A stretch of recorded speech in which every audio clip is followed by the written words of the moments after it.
Welcome back to Kyle's Financial News. I am your host, Kyle. Today's date is July 8th, 2024. I was out for most of last week. I managed to get in one video there, I think on Wednesday, and another video the Friday or so, or the Saturday before that. So I was gone for about 10 days or so there. Got lots of sun, and it was a great time off. I hope everyone had an enjoyable 4th of July and still have all their fingers attached to their hands. We're getting right back into it. I hope to be doing daily updates for the rest of this trading week, or at least I expect to be, and kind of back into schedule as normal.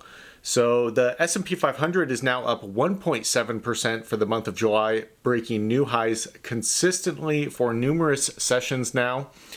Just previously in a video, I believe it was my last one, I was talking about how some analysts had expected July to be a good performing month, as it consistently seems to be, and we could be looking at upwards of 4% of growth or more before the end of this month. So we are already very close to halfway there, and I hope to see it continue pushing upwards. Tesla seems to be fueling some of this, as the company is up nearly 28% over the last week and a half. Perhaps we're seeing a little bit of rotation going on, kind of in people's portfolios, people moving money, taking profit from Nvidia, moving it over into some of these other large cap companies. Nvidia has been holding steady, kind of in a sideways pattern, so not a lot going on over there right now. Bitcoin broke below that May low that I pointed out, and look at this chart right here. It is currently fighting for that zone, trying to get back above these previous lows.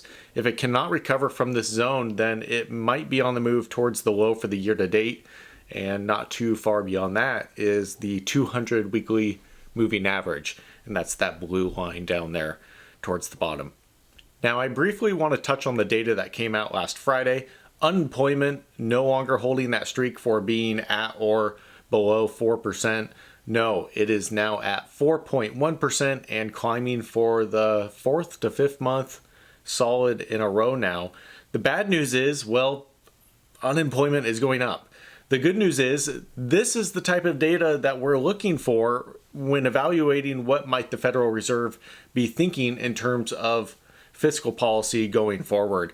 And if we compare unemployment to the federal interest rate, we can see some possible correlation between holding rates higher for longer, as Jerome Powell has continuously pushed the narrative of that is what they somewhat seem to intend, or at least think that they should be doing, and their eventual effect. Now, there's no saying just at what rate has this direct effect. We're supposed to trust that the Fed has these tools and the right calculations to make this kind of a graceful adjustment. And if you're familiar with Fed history, I think you know what there is to be thought about that. How do we know that unemployment wasn't destined on this very same path at 3% or 4% interest rates regardless? How do we know that if rates are lowered in upcoming meetings, that it will directly result in an unemployment suddenly holding steady or going back down and reversing? We simply don't. This is one of the more dangerous parts of the fiscal policy manipulating roles of the Federal Reserve, not letting off the brakes too soon and not letting off the brakes too late. In other stock news, Boeing continues to be in the hot seat. The company recently pleaded guilty to one of their cases regarding some of the accidents that they have had in the recent years. Today, news broke of a United Airlines flight losing a wheel off of one of their Boeing 757s. Now, mind you, the 757 is a plane that has not been in production since 2004. Boeing certainly has some work to do to recover from issues with their planes and their unfortunate fatal accidents, but some of these articles really just come off as a hit piece trying to bring down the share price. The company is still managing to hold above COVID lows, but is struggling with that 200 weekly moving average. You may start to notice I really like watching for that 200 weekly average. A pretty valuable level to be looked out for, in my opinion. I will be keeping an eye out on that more than any sort of news hit piece articles that mainstream media keeps kind of pumping out. If they can get above that 200 weekly, to me, that's a big tell. We saw them try to do that recently and they fell right back below it.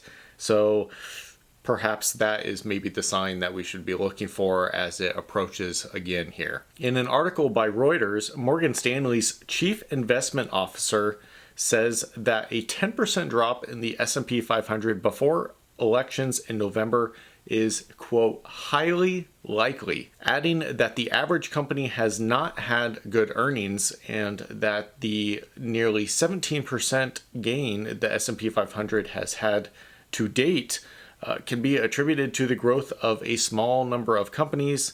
You should be thinking Nvidia, Tesla, Apple, these large caps, small quantities that are really doing the brunt of the workload. Now, I'm not going to say that the market can't go down. It can certainly go down, maybe even 10%. But on the flip side of that, we are only up 17% for the year. And I know 17% is no insignificant amount. That's a decent run. Look at 2019 though, with dividends, 2019 was a return of 31.2%. Look at 2021, a return of 28.47%. 2013, a return of 32.1%. It's entirely possible that we don't stop at 17%.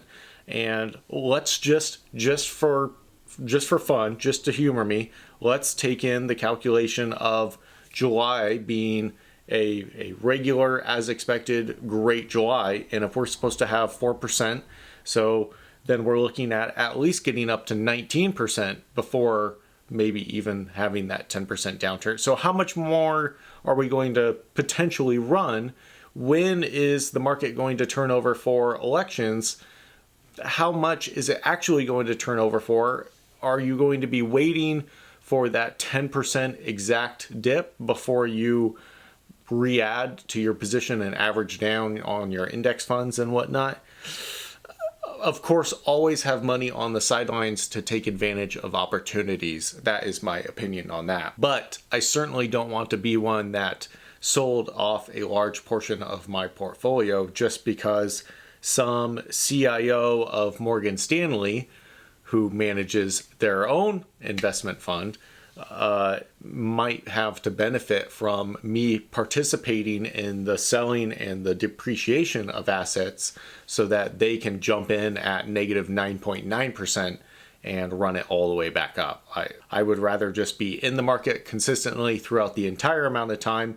If the market dips 10%, great, I'm buying. If it dips 20%, great, I'm buying even more. So I'm always going to be keeping a little bit of money on the sidelines to do just that. But I'm certainly not looking to get out of this bull run with the amount of strength that it has been displaying so far, regardless of there being a presidential election and a change of powers coming up in the imminent near future either way. So that's all I have for today. Thank you so much for watching. Please consider liking and subscribing. Please leave a comment if anything piques your interest and you would like to leave a comment. I'm happy to engage with you in the comments. Thank you so much again. I will see you in the next one.